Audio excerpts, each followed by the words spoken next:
자, 오늘 말씀의 제목이 뭡니까? 끌림이라는 제목이에요. 이 끌림이라고 하는 이 단어는 어느 단어도 그러한 단어들이 많이 있지만 특별히 두 가지 경우로 이 끌림이 사용되어지기도 해요. 어느 쪽으로 끌리느냐, 크게 두 가지. 우리는 대표적으로 이렇게도 말할 수가 있겠습니다. 이 하나님께 끌리느냐, 마귀께 끌리느냐. 그렇죠? 하나님의 나라 끌리느냐, 세상에 끌리느냐. 이 끌림이라는 단어 굉장히 중요합니다. 오늘 본문의 핵심도 들여다보면 끌림에 대한 강조인 것을 보게 돼요. 그래서 끌림을 분명히 하라는 거예요. 어디로 나는 끌리고 있는가? 어디로 끌리고 있는가? 누구에게로 끌리고 있는가? 이걸 분명히 하라고 하는 메시지예요. 참고로 로마서 1장에서 11장까지 로마서 1장에서 11장까지는 뭐를 강조하는 거 하니까 믿음을 강조해요. 믿음. 그래서 1장에서 11장까지는 뭐를 강조한다? 믿음.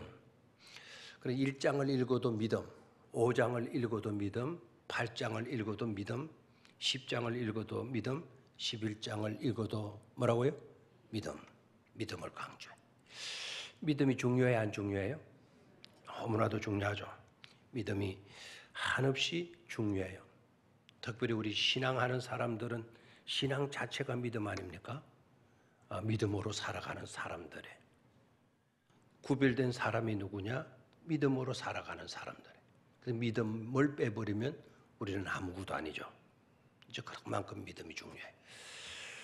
그리고 로마서 12장부터 16장까지의 말씀은 행함을 강조해. 행함. 뭐라고요? 행함. 믿음으로만 끝나서는 안 된다.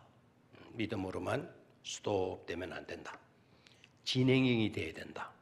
믿음에서 어디로 진행이 돼야 되나? 행함으로 진행이 돼야 된다. 그래서 그게 12장에서 16장까지.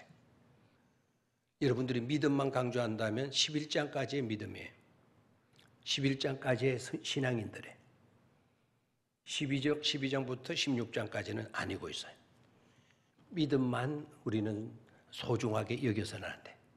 믿음도 중요하지만 믿음을 기초로 해서 반드시 따르는 행함이 있어야 된다는 거예요. 아시겠죠? 그래서 사도 바울을 믿음만 강조한 사도로만 보면 안 됩니다.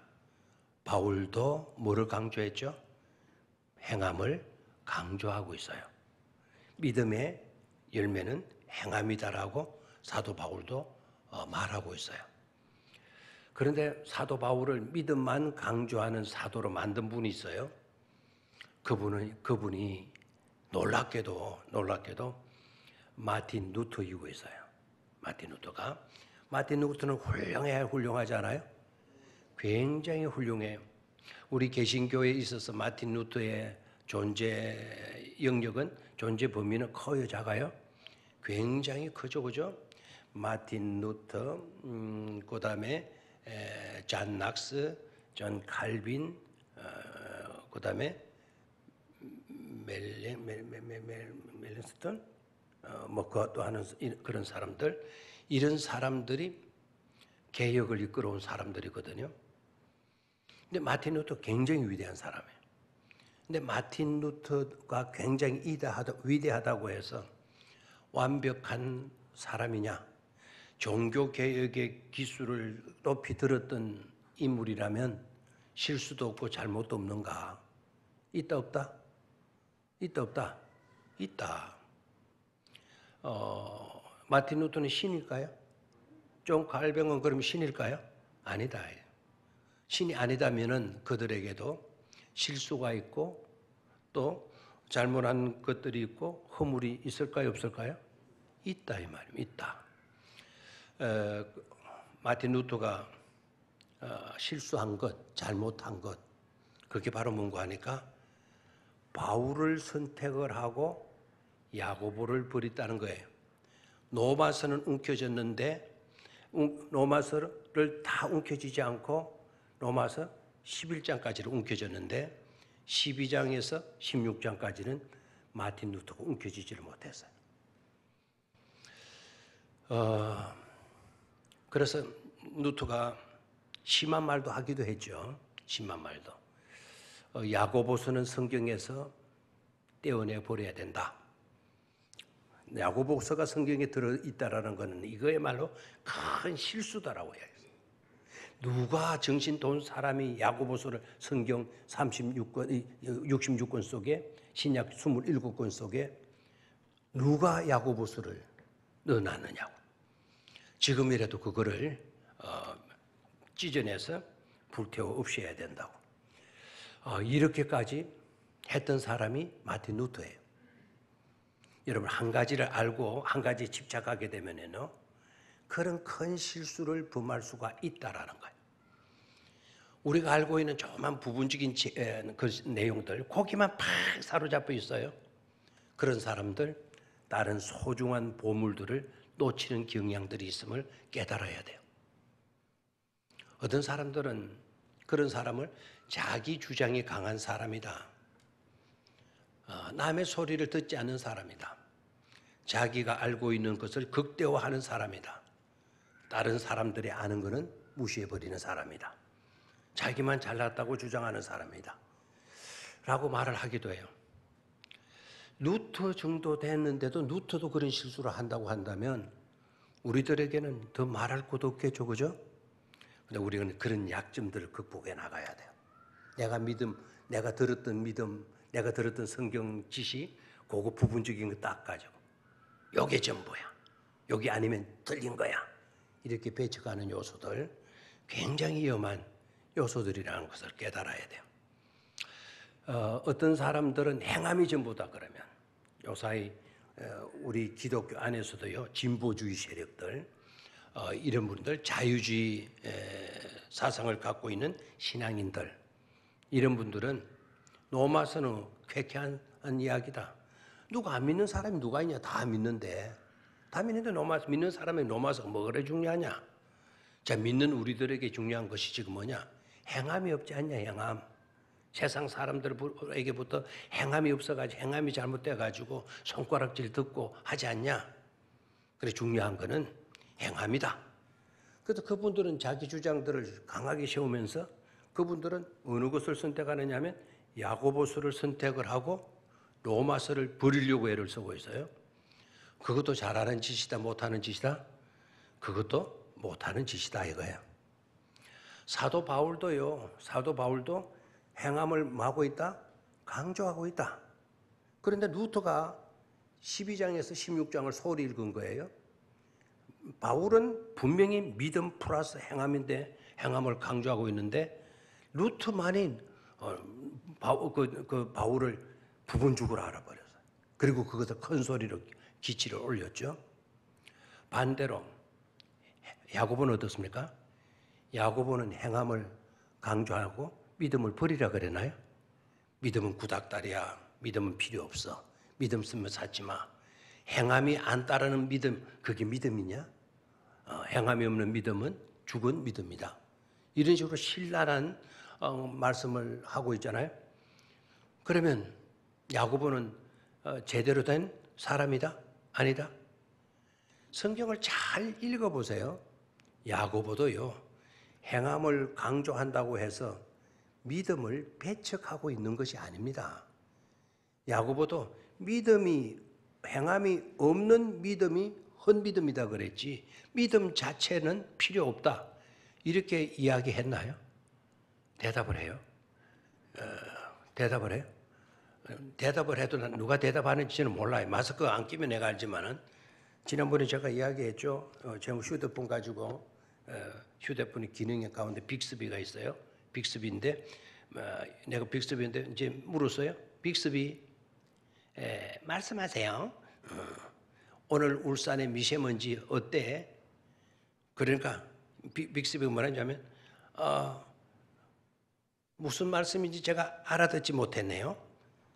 오늘 울산의 미세먼지 어때? 그럼 연구해 볼게요. 이런 식으로 나와요. 그래서 이게 뭐 있다고 있어 이거. 그런데 문제는 이게 문제가 아니고 뭐였어요? 제 입에 끼어 있는 마스크예요. 그래서 마스크를 딱 빼고 빅스비 오늘 울산의 미세먼지는 어때? 울산 중구의 미세먼지는 보통이네요. 뭐 이런 식으로 딱 해요. 마스크를 끼니까 빅스비 그 휴대폰 그 첨단의 과학도 제대로 인식한다 못한다? 못해요. 그럼 마스크 끼도 여러분 대답해도 누가 틀린 대답을 하는지 옳은 대답을 하는지 제가 구분을 할 수가 없으니까 자신 있게 이야기를 하시면 좋겠어요. 자, 그러면 바울은 뭘 강조했다? 믿음을 강조. 이제 그렇게 하지 말고요. 바울은 뭘 강조했냐? 믿음도 강조했고 행함도 강조했다. 야고보는 뭘 강조했냐? 행함을 강조했다. 이러지 말고요. 야고보도 행함도 강조했고 뭐도 강조했다? 믿음도 강조했다. 루트가 그런 실수를 했다고 해서 루트는 행편하는 사람이야. 무식하게가 이런 말할 수가 없어. 자기 주장밖에 할 줄 모르는 사람이었어. 이런 식으로 평가 절하는 하지 마세요. 그가 이룬 일은 그 한 가지 실수했지. 그 한 가지 실수 때문에 엄청난 것을 매장시킨다라는 것은 그것 또한 우리가 잘못하는 거예요. 루트는 여전히 존경할 만한 그런 분이에요. 이해가 됩니까? 자, 그러면 루트는 왜 그렇게 믿음을 강조했냐? 특히 믿음 부분을 강조했냐? 그때 당시에는 로마 중세 로마 가톨릭 시대 아닙니까? 루트도 가톨릭 신부였잖아요. 중세 가톨릭 시대였어요. 가톨릭 시대의 가톨릭이 어떤 식으로 전부 다 형식과 의식으로 가버렸어요. 복음의 말씀의 핵심을 놓쳐버리고 행함만 강조하는 거예요.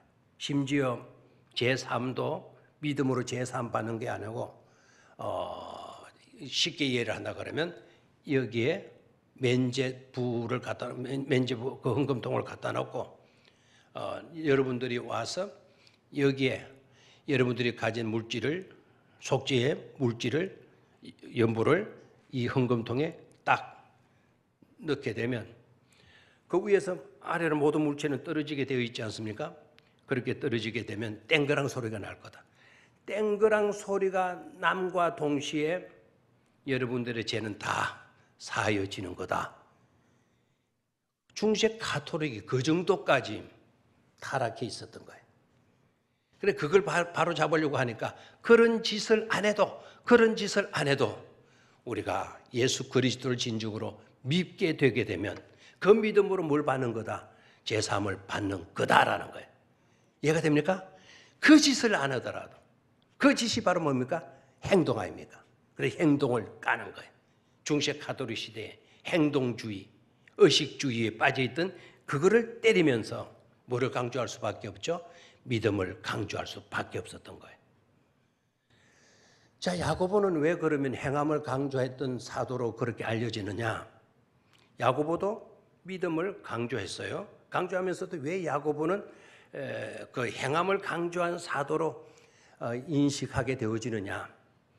야고보가 데리고 있는 성도들이요, 주로 이방인들이에요. 주로 어떤 사람들? 이방인들. 이방인들을 데리고 야고보가 목회 사역을 하는 겁니다. 당시의 이방인들의 신앙 모습은 어땠느냐? 개판으로 살아도, 바깥에 나가서 개판으로 살아도 안에 와서 믿습니다. 성경도 제대로 읽지도 않으면서 믿습니다만 하고 복 주실 줄 믿습니다. 잘 될 줄 믿습니다만 하면 은혜를 받고 복을 받는 것으로 대다수 교인들이 그렇게 믿는 거예요. 그러니까 이방 신앙인들, 이방 사람들이 믿는 이방 종교의 사람들처럼 그렇게 믿고 있는 거예요. 그런 믿음을 갖고 있는 거예요. 그러니까 그런 믿음 강조하지 마라. 그런 믿음에 매달리지 마라. 진정한 믿음은 뭐로 나타나야 된다? 행함이 나타나야 된다라는. 세상에 나가서 절하고 세상과 타협하고 도박하고 술 마시고 막 놀아나는 그런 삶을 우리가 버려야 된다. 진정한 믿음은 그와 같은 열매로 나타나야 되는 건데 너네들은 믿는다 하면서 개판 5분준으로 살고 있구나. 그래서 지금부터 믿는다면 어떻게 살지 말아라? 개판 5분준 할까? 3분준 할까? 개판 1분준을 할까요? 개판 1분준으로 살지 말아라. 이해가 되겠습니까? 그래서 뭘 강조하게 되죠? 행위를 강조하게 되죠. 이해가 됩니까? 자, 우리 교인들은요, 믿음이 충만해요. 우리 교인들은 믿음이 충만한데, 우리 교인들은 세상에 나아가서 별로 빛의 사명을 제대로 감당하지 못하는 것 같아요. 제가 우리 교회를 목회하고 우리 교회를 이끌어가는 목회자로서 그러면 믿음 좋은 여러분들에게 대해서 제가 믿음 설교 많이 해야 되겠어요? 행함 설교 많이 해야 되겠어요? 바깥에 가서 빛으로 사십시오. 제발 좀 녹아지는 소금이 되어 주십시오. 어떤 설교 많이 해야 될 것 같아요? 소금 역할 잘하라고, 빛 역할 잘하라고 설교를 할 수밖에 없겠죠. 이해가 됩니까? 자, 우리 교회요. 믿음도 좋고 바깥에 나가도 참 살기도 정말 잘 살아요. 좋은 일도 많이 해요. 그런데 교회 안에 오면 노상 티격태격 싸움이나 해요. 믿음도 좋아요. 바깥에 나가서 행실도 괜찮아요. 그런데 교회 안에 들어와서 네가 잘나니 내가 잘나니 네가 뭐 뛰어나니 내가 뛰어나니 막 이런 시기 질투심이나 하고 서로 다투고 싸운다고 그러면은 내가 우리 교인들한테 뭐를 설교해야 될 것 같아요? 뭘 설교해야 될 것 같아요? 믿기도 잘해요. 바깥에 나가서 소금 역할 잘하고 빛 역할 잘해요. 제가 우리 교인들에게 뭐를 설교해야 될 것 같아요? 사랑이죠, 사랑. 그게 고린도 교회 아닙니까? 고린도 교회가 다 잘했어. 믿음도 좋고 소망도 다 있어. 그런데 그들 가운데 다툼이 있는 거예요, 다툼. 니파, 내파. 심지어 예수파도 있잖아요. 다 예수 믿는 사람들인데 예수파도 나오고 그리스도파도 나오고 뭐 베드로파도 나오고 뭐 게바파도 나오고 이런 분쟁이 일어나가지고 서로 싸우는 거예요. 고린도 교회가 그래요. 사도 바울이 그런 교회에 가서 설교를 하는데 무슨 설교해야 되나? 사랑은 시기하지 않은 거다. 사랑은 투기하지 않은 거다. 사랑은 다투지 않은 것이다. 무슨 설교를 하죠? 사랑 설교를 하게 되죠. 왜? 고린도 교회가 다른 것은 다 잘하는데 뭐를 잘못하기 때문에 사랑하는 모습이 엉망이니까.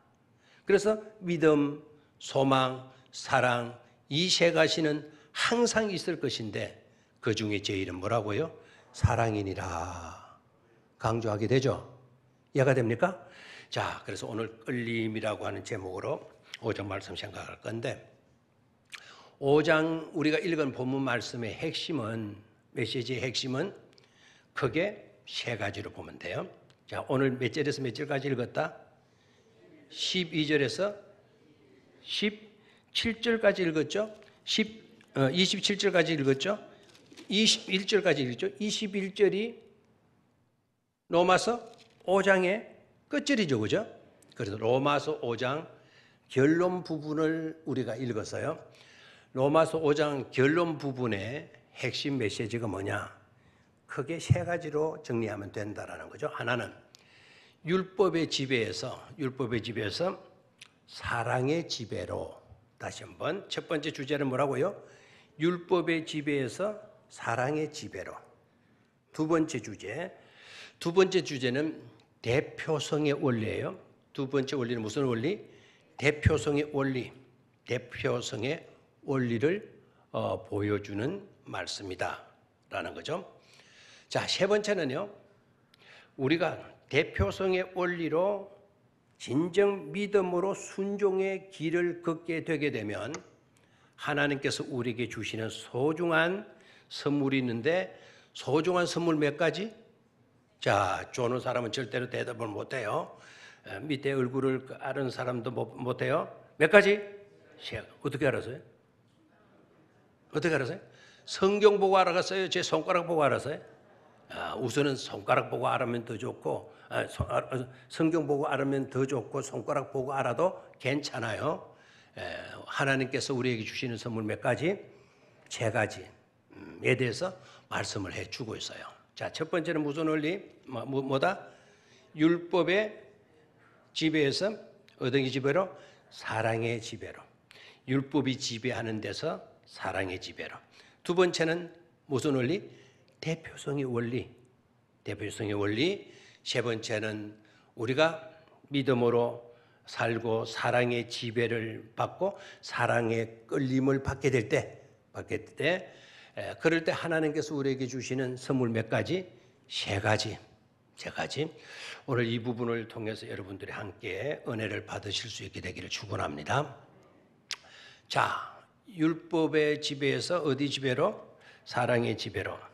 자, 율법의 지배에서 사랑의 지배로는 조금 있다가 두 번째 가서 말씀을 드릴게요. 자, 두 번째로 먼저 말씀을 좀 드리려고 해요. 대표성의 원리를 보여준다. 대표성의 원리를 보여준다. 자, 오늘 본문에서 대표성의 원리가 들어있는 것은 감을 잡았죠. 한 사람의 잘못으로 온 세계 죄가 들어왔고 죄가 들어와서 모든 사람을 죽음으로 이끌게 되었다라고 하는 이야기 나오죠. 그 한 사람 대표가 누구였죠? 아담이었죠. 또 한 사람의 대표 인물이 나와요. 그 한 사람의 대표 인물을 우리는 두 번째 아담, 둘째 아담이라고도 하고 둘째 아담은 그 누구이죠? 예수님이세요. 예수님의 뭐함으로? 순종하심으로. 그래서 순종하심으로 생명이 전 인류에게 미치게 되는 것을 말씀해 주셔요. 아멘입니까? 그래서 대표성의 원리. 참 억울하게도 하죠. 한 사람 잘못해가지고 전 인류가 뭐에 빠지고 말았다? 죄에 빠지고 말았다. 그럼 죄의 삭은 또 뭐죠? 사망이에요. 한 사람으로 말미암아 사망이 이 땅에 들어왔어. 한 사람으로 말미암아 전 인류를 사망으로 내몰았어. 대표성이 원래. 참 억울해요, 그거 보면.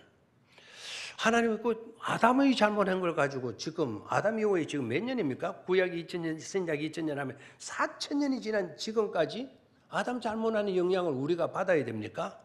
좀 너무 억울하지 않습니까? 막 이런 생각도 들 수도 있어요. 대표성의 원리 때문에 그래요.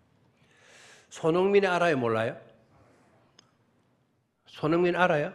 어떻게 알아요? 그 사람 만나봤나요? 그 사람 여러분 아나요? 그 희한하다고. 손흥민은 여러분 아는 사람 아무도 없다 그랬는데 아까 전화해 보니까. 근데 여러분들은 어떻게 그래 잘 안다 그래요? 제가 방금 오기 전에 손흥민하고 전화 통화하고 왔어요. 우리 교회 중에 누가 아는 사람이 있나 하니까 나밖에 없다 그랬어요. 아무도 모른다 그랬어요. 근데 여러분은 다 아네요. 어떻게 그렇죠? 손흥민은 축구로 우리나라를 대표해가지고 잘 찼죠? 코로나 때문에요. 방송국 사람들도 굉장히 애를 먹었거든요. 촬영을 못하는 거예요. 그렇게 인기 있는 프로그램도 촬영을 못하는 거예요. 인기 있는 생방송 하게 되면 막 그 관중들, 방청객들이 와야 되는데 올 수가 없잖아요. 그래서 방송국 사람들도 진땀 빼다가 손님 하나도 없이 유명한 사람만 불러놓고 그 유명 혼자 세워놓고 혼자만 노래 부르고 해요. 꼭 제가 영상으로 설교하듯이 아무도 안 쳐놓다가 마이크만 갖다 놓고 쭉 여기다가 죽다고 앉았고 그러지. 굉장히 애로사항들이 많았죠. 그러니까 옛날에 녹화해놨던 거, 옛날에 녹화했던 거를 내보내는 거예요. 시간에는 방송을 나가야 되고 내보내는 거예요. 텔레비만 틀었다 하면 무슨 방송인지 그거는 축구밖에 안 나와. 축구만 계속 나오길래 축구는 손흥민이가 나와요. 저도 한국 사람인지라 눈이 갈까요 안 날까요? 저 영국에 있는 친구는요. 손흥민 경기 낸다마다 운동장마다 찾아가면서 응원한대요. 유학하는 친구가요. 그거 가서 막 응원한대요. 너는 왜 그렇게 돈도 그렇게 많이 들 건데 만도 그렇게 가는데 너 손흥민이 안 와? 하니까 지는 잘 알아도 손흥민은 지를 안 몰랐는데 근데 너 와가 그렇게 공부하다가 스트레스 풀리는데요. 스트레스 쌓이는데 그 경기장 운동장에 가가지고 손흥민이 공을 딱 잡아가지고 타타타타닥 치가지고 가서 골대 딱 차임하고 막 미친다라는 거야. 미친다라는 거야. 막 자기는 완전히 미치버린대요. 막 태극기도 막 가가지고 와서 막 흔들어자고 막 빵빵빵빵 뛰고. 그런데 텔레비전 가만히 들어오는 보니까 손흥민이가 잘하기는 잘하다요, 그죠? 야, 손흥민이가 골 넣는 그 게임은 하여튼 골 넣는 게임은 하니까 그거 몇 번 봤어. 또 근데 골 넣고 하는 거 또 보고 싶어서 새로 하는 기가 싶어서 또 보면 옛날에 했던 그거예요. 야, 잊지 못하는 것. 우리나라가 이제 손흥민 때문에 토트넘인가 그걸 우리가 좋아하더라고요. 토트넘 이기를 또 바라고 있더라고요. 토트넘은 우리하고 상관이 뭐가 있습니까? 근데 토트넘 문 앞인가 거기서 공을 탁 잡더니 파파파파파팍 치고 들어가더니 그 중앙선을 넘어가지고 파파파팍 치고 가더니 상대방이 골대 앞에 가서 파파파팍 가지고 세 사람 두 사람이 팍 들어부는데 그 순간에 땅 공차가 빵 들어가 버렸어. 야, 그래 영국 사람들도 그냥 막 다 일어나가지고 막 기립하고 박수하대요. 얼마 전에 뉴스 들었는데 그 골이 작년에 최고의 베스트 골이었다. 최고의 멋진 골이었다. 그래서 상도 아마 주고 그랬던 모양입니다. 손흥민이가 그렇게 골 넣고 할 때 우리가 왜 그렇게 기뻐요? 왜 그렇게 스트레스가 날아가요? 저만 그렇습니까? 여러분 다 마찬가지죠. 여자들도 요새 축구 많이 보는 것 같은데요. 왜 그렇죠? 손흥민이는 우리나라를 대표하는 누가 대표로 만들지도 않았어요. 자기가 돈 많이 주가지고 그 토트넘이 하는 그 팀도 유명한 팀 모양이던데 그게 엄청난 그 개런티를 받고 그 가서 뛰잖아요. 뛰는가 그 우리나라 사람이라는 것 때문에 막 기쁘죠. 그게 바로 대표성이에요. 저 영국 땅에 다른 팀을 위해서 뛰었는데도 불구하고 우리나라 전 국민이 그냥 난리하잖아요. 손흥민이가 골 하나 넣으면 그 정도가 아니에요. 이튿날 뉴스에도 신문에도 대문짝까지 손흥민이가 몇째 골 넣었다고 막 이렇게 나오죠. 대표성이에요. 한 사람의 대표가 잘못한 일로 우리 모두가 욕을 듣게 되고 한 사람의 의로운 행위로 인하여서 우리 모두가 기쁨과 감격에 사로잡히는 원리, 그걸 이야기하고 있어요. 그래서 아담으로 치달았던 그 불행을 예수 그리스도로 말미암아 불행이 뭐로 바뀌었다? 행복으로. 아멘입니까? 저주가 뭐로 바뀌었어요? 축복으로. 아멘입니까? 누구로 인하여서? 예수님 한 분으로 인하여서. 그 한 분의 대표 때문에 그분이 이룬 그 일들이 오늘 누구에게까지 영향을 미친다? 우리 모두에게까지 영향을 미친다 이 말입니다. 자, 그러면 율법의 지배에서 사랑의 지배로 그랬는데요. 율법의 지배를 받게 되게 되면 우리는 어디로 빠지게 된다? 죽음으로 끌리게 된다라는 거예요. 율법이 지배를 하게 되게 되면 우리는 어디로 끌리게 된다? 죽음으로 끌리게 된다. 왜 그렇죠? 왜 그렇죠? 율법은 우리에게 죄를 규명하는 거예요. 이게 죄인지 아닌지를 규명하는 것이 뭐다? 율법이다. 법이에요. 법을 온전히 지키는 사람이 있다 없다? 없다. 그러면 죄가 되고 법을 지키지 못하면 죄인이 되고 죄의 싹슨 바로 뭐라고요? 죽음이에요. 죽음. 그러니까 사망으로 끌리게 되는 거예요. 여러분 생각해요. 우리는 근본 누구에게로 끌리게 됐다. 근본은 에덴 동산에 죄가 있고 난 뒤에 말을 해요. 에덴 동산에 죄가 있기 전에 우리는 하나님께만 끌리는 존재였어요. 하나님과 소통하는 그런 존재였죠. 마귀가 들어와 가지고 하나님께 끌리는 그 끈을 잘라버렸어요. 죄짓게 만들어서. 그래서 죄는 sin이라고도 그러고 separating이라도 그래요. 죄는 쪼갠다, 나눈다. 하나님과의 관계성을 딱 끊어놔 버렸어요. 끊어놓고는 사탄이가 자기 줄로 포성줄로 우리를 꽁꽁 물어가지고는 우리를 끌고 가는 거예요. 어디로? 사망으로. 누구에게 이끌리는 거죠? 그러면 마귀에게 이끌려가는 거예요.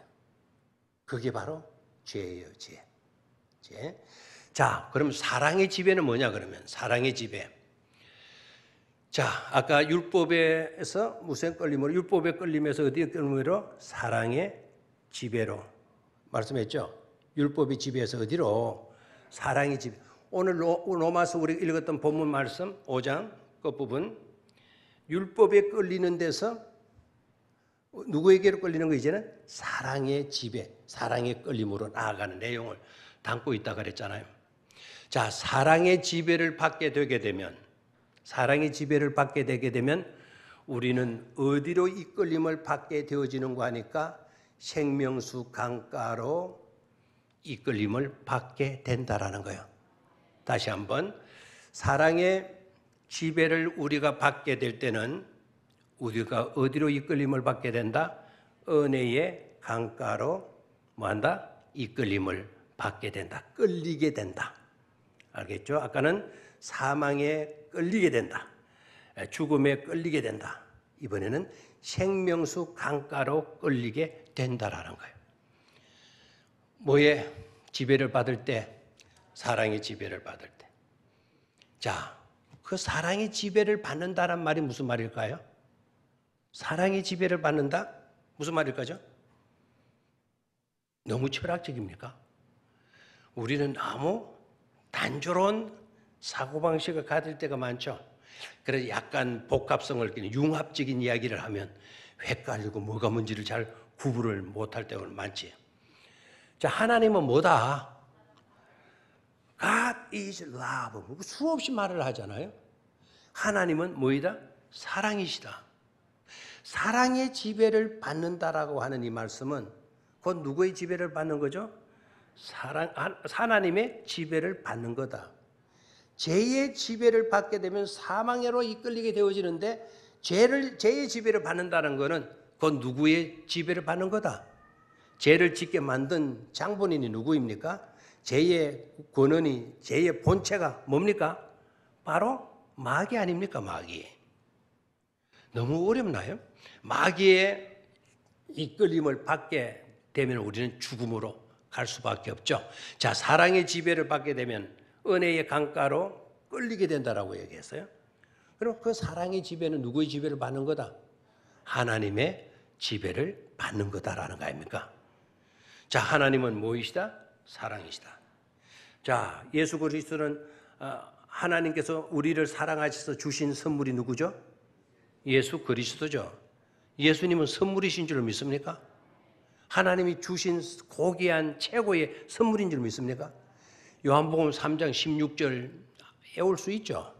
하나님이 세상을 이처럼 사랑하사 독생자를 주셨으니. 거기서 여러분 읽을 때 3장 16절을 읽을 때 어디에다가 액센트를 붙일까? 이게 정말 고민이에요. 그래서 어거스틴이 그 이야기를 했어요. 요한복음 3장 16절을 기록하면서 자기는 어떤 단어를 써야 될지 헷갈린다고 그랬어요. 어디에다가 액센트를 붙여야 될지 한 단어에도 액센트를 붙이지 않을 수 없는 단어가 없다고 그랬어요. 하나님 얼마나 소중해요. 하나님, 세상은 우리가 있어야 되잖아요. 하나님이 관계하시는 우리를 뭐 하사? 사랑하사. 그래서 사랑이 귀해야 안 귀해요? 귀하죠. 독생자 귀해야 안 귀해요? 귀하죠. 그 다음 단어 주셨으니 이 단어 귀하죠. 한 단어도 액센트를 찍지 않을 단어가 없었다 그랬어요. 어디는 찍고 어디는 찍지 않아요. 그것 때문에 고민을 얼마나 했는지 모른다고 이야기를 했어요. 독생자는 뭐 했으니? 주셨으니. 선물이잖아요. 아멘입니까? 하나님은 뭐이시다? 사랑이시다. 사랑으로 예수님을 우리에게 선물로 주셨어요. 예수님도 이 땅에 오셔서 뭐로 사셨나요? 사랑으로 사셨어요. 그래서 사랑의 지배를 받게 되게 되면 우리는 어디로 나아가게 된다? 이끌리게 된다? 은혜의 강가로 이끌리게 된다라는 거예요. 때로는 눈물이 쏟아지고요. 때로는 회개의 역사가 일어나고 때로는 우리가 그 강가로 이어지게 될 때 참된 생명으로도 나아가게 되어지는 것이죠.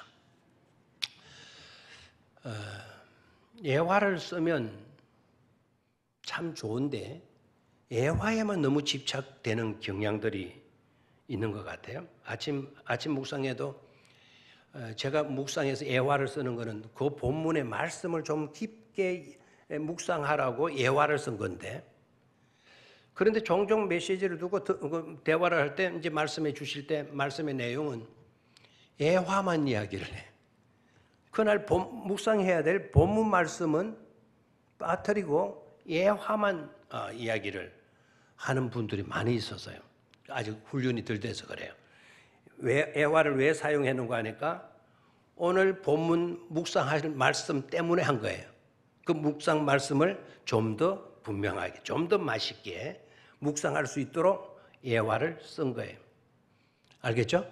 그럼 이제 애화를 들었다면 애화가 나왔다가 어떨 때는요 6분 가운데 애화가 5분 될 때도 있어요. 1분 본문 말씀 이야기 못할 때도 있어요. 그럼 본문 말씀을 길게 설명했다고 본문 말씀을 중히 여기고 짧게 이야기하겠다 본문 말씀을 형편없는 것을 취급했다고는 생각하지 마세요. 애화가 길었으면 그 긴 애화의 말씀하고 오늘 묵상 말씀하고는 대조를 해봐요. 왜 오늘 애화가 길게 이야기하셨나? 아하, 오늘 본문 말씀 이것 때문이었구나. 딱 깨닫게 되면 오늘 행복할 수가 있죠. 행복으로 하루를 열어갈 수 있잖아요. 자, 예화를 들겠어요? 이 이야기는 나라들마다 각자 좀 다르게 표현이 되어지는 것 같아요. 어떤 집에는 노란 손수건을, 어떤 집에는 흰 손수건을, 오늘 이야기는 빨간 옷을 온 집안에 내다 걸어요. 나라들마다 비슷한 이야기도 우리나라는 하얀 손수건이더라고요. 하얀 옷으로 집에 나무에 걸치고 뭐 지붕에도 걸치고 마당에도 깔아놓고 이 나라는 카나다 이야기인데요. 여기는 단풍나무가 유명하잖아요. 카나다는 뭐가 유명하다? 카나다가 단풍이 유명하다는 것은 어떻게 알 수 있다? 태극기? 그렇죠. 태극기는 우리 거고 카나다 국기, 내셔널 플래그라 그래요. 카나다 국기에 보게 되면 뭐가 들리죠? 은행 단풍나무, 은행이 아니구나. 단풍나무 잎사귀가 딱 들어가 있죠. 메이플이라고 메이플. 그래서 그 카나다에서는 메이플 기름도 유명해. 메이플 오일 막 그 단풍나무 따가지고 기름 짜가지고 파는 건데 그 식료품에도 아주 뭐 달지도 않고 빵 같은 거는 고급 빵이 되죠. 이런 이야기예요. 아버지는 떠나는 아들에게 당부했다. 또 여기에 말썽꾸러기 아이가 있었던 모양이에요. 당자의 이야기처럼 아버지는 떠나는 아들에게 당부했다. 잊지 말아라. 단풍나무가 붉게 물들 때 나는 너를 붉은 심장으로 기다리고 있다는 것을 말이다. 꼭 돌아오거라. 참 이 표현이 너무 애절하게 만들어요.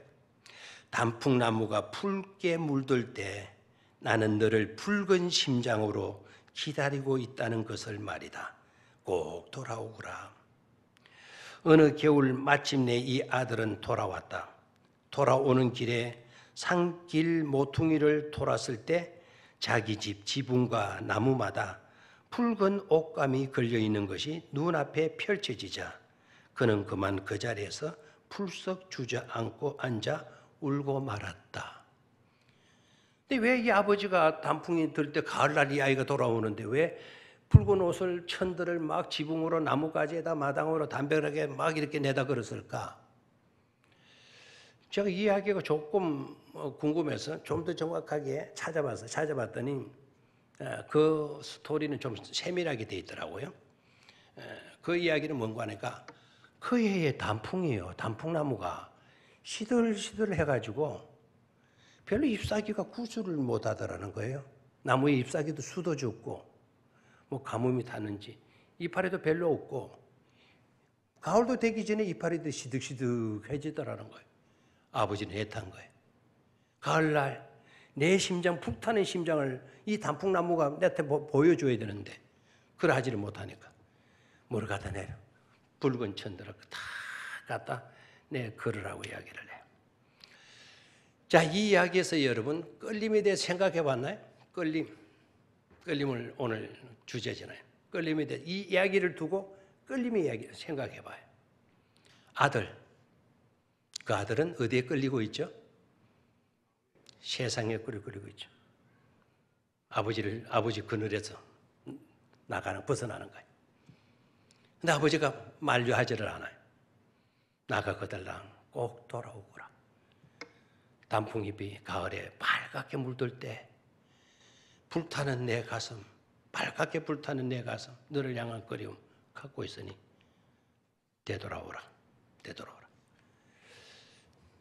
이 아들을 보게 되면 아버지께 끌리지를 못하고 누구께 끌리고 있어요? 세상으로 끌리고 있는 것을 보게 돼요. 자, 그랬을 때 결과는 뭐냐? 탕자 이야기처럼 이 아이는 실패한 거죠. 누구에게로 끌리느냐? 어디에로 끌리느냐? 죄에 끌리게 되게 되면 본질적인 죄의 본질은 모든 것을 뺏어가는 거예요. 뭘 뺏어가느냐? 우리에게 있어야 할 것들을 다 뺏어. 젊음 뺏어가요. 물질 뺏어가요. 믿음 뺏어가요. 심지어 생명까지 뺏어가는 게 그게 죄의 본질이에요. 그래서 바깥에 나가서 허랑방탕하게 지내다 보니 다 빼앗긴 거예요. 청혼의 꿈을 가지고 나갔다 하더라도 다 뺏겨버렸죠. 세상으로의 끌림. 세상으로의 끌림은 곧 죄의 끌림이고 죄의 끌림이라는 것은 곧 마귀에게 끌리는 것을 말하게 되죠. 되나요? 자, 이 이야기 속에서 우리는 또 평범한 이야기예요. 뭐 어느 나라에서도 있는 이야기인 것 같기도 해요. 우리나라도 이야기 있거든요. 우리나라의 이야기는 감나무 받으면 감나무에다 하얀 손수건을 그냥 막 갖다 붙여놨다는 거죠. 그리고 이 아이가 완행열차를 타고 자기 집 동네 앞을 지나가는데 자기 집을 쳐다보니 자기 집에 전부 다 하얗게 덮여 있는 걸 봤다. 우리나라에 있는 똑같은 내용은 똑같은 이야기예요. 자, 여기에서 또 하나의 끌림을 볼 수 있나요? 그렇게 나가서 실패했던 이 아들 누구에게 끌렸다? 아버지께로 끌리죠. 알면 좀 반응을 하세요. 누구에게 끌려요? 아버지에게 끌려요. 자기 고향을 찾아가요. 자기 집을 던졌던 그 아이가, 그래서 세상으로 끌려 세상에 이끌려 세상으로 나갔던 그 아이가 이제는 아버지께로 끌리고 있어요. 아버지 집으로 끌리고 있어요. 은혜의 본질은 뭐냐? 은혜의 본질은 더딥혀 주는 거예요. 아버지 집으로 돌아온 이야기는 제가 뺐지만 아버지 집으로 돌아왔을 때 이 아이는 뭘 받았겠나요? 용서받게 돼요. 그리고 회복돼요. 구원 얻어요. 참 생명으로 나아가는 은혜가 주어지는 거죠. 아멘입니까? 오늘 본문을 읽어보면 죄로 이끌려느냐, 은혜로 이끌려느냐, 하나님께로 이끌려느냐, 거기에 대한 따르는 결과를 우리에게 보여주고 있어요. 그럼 여기서 우리가 들어야 될 핵심은 바로 뭐죠? 죄에게로 끌리지 마라. 누구에게로 끌려야 된다? 하나님께로. 아멘입니까? 은혜에 이끌리고 사랑에 이끌리는 삶을 살아야 된다라는 것이죠. 자, 그러면 세 번째 마지막. 아버지께로 끌림을 받을 때 주어지는 선물이 있다 그랬죠? 선물. 되나요? 자, 선물은 세 가지로 정리됩니다. 먼저 17절. 17절을 읽어보게 되면 아버지께로 사랑으로 우리가 끌리게 될 때 주어지는 선물. 17절. 의라고 하는 단어를 발견했을 겁니다. 의라는 단어를 발견했습니까? 자, 의라는 단어에다가 동그라미를 하시기를 바라요.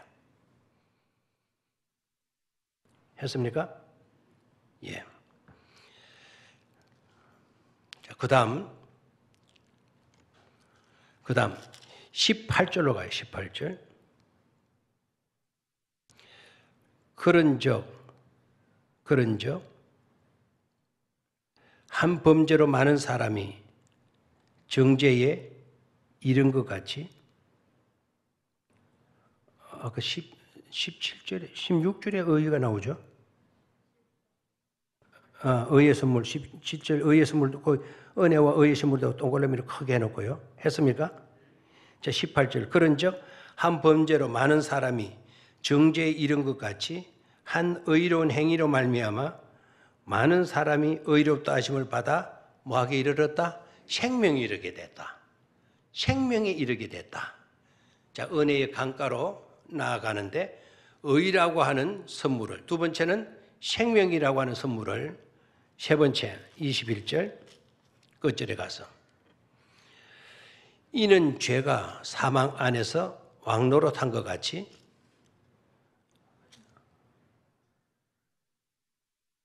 은혜도 또한 의로 말미암아 왕노릇하여 은혜도 또한 의로 말미암아 왕노릇하여 우리 주 예수 그리스도로 말미암아 뭐에 이르게 했다? 영생에 이르게 하려 함이다 그랬어요. 자, 세 가지 선물, 소중해 안 소중해요? 첫 번째는 무슨 선물? 의의 선물. 두 번째는 생명의 선물. 세 번째는 영원한 생명. 아멘입니까? 두 번째 생명이라고 하는 그것은 그것과 마지막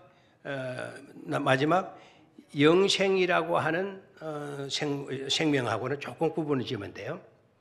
생명은 두 번째 선물인 생명은 삶을 의미해요. Life equal life. 생명 그 삶을 의미해요. 삶. 그 다음에 세 번째 선물이 영생이죠. Eternal life. Eternal 영원한 끝남이 없는 언제나 지속되는 영원으로 이어지는 생명을 의미하게 돼요. 저와 여러분들은 죽어도 다시 살아서 뭐를 누리게 되죠? 영생 복을 누리게 돼요. 영생 복락을 누리는 축복된 존재 아닙니까? 이런 기쁨을 가지고 우리가 살아갈 수 있어야 되겠어요? 자, 오늘 말씀의 제목은 뭐였다? 끌림 명확하게 하셔야 돼요. 두 종류의 끌림이 있다라는 걸 전제했죠, 그죠? 전제했죠, 그죠? 자, 우리의 끌림은 누구에게로 끌려야 된다? 은혜로 끌려야 되고 사랑으로 이끌려야 되고 하나님께로 우리는 이끌림을 받는 존재가 되어야 된다. 그러게 될 때 우리는 은혜의 강가로 나아가는 축복과 행복과 기쁨과 찬양을 감사를 가지고 복되게 살아갈 수 있는 축복된 성도들이 될 줄로 믿습니다. 그런 은혜가 늘 함께 하실 수 있게 되기를 축원합니다.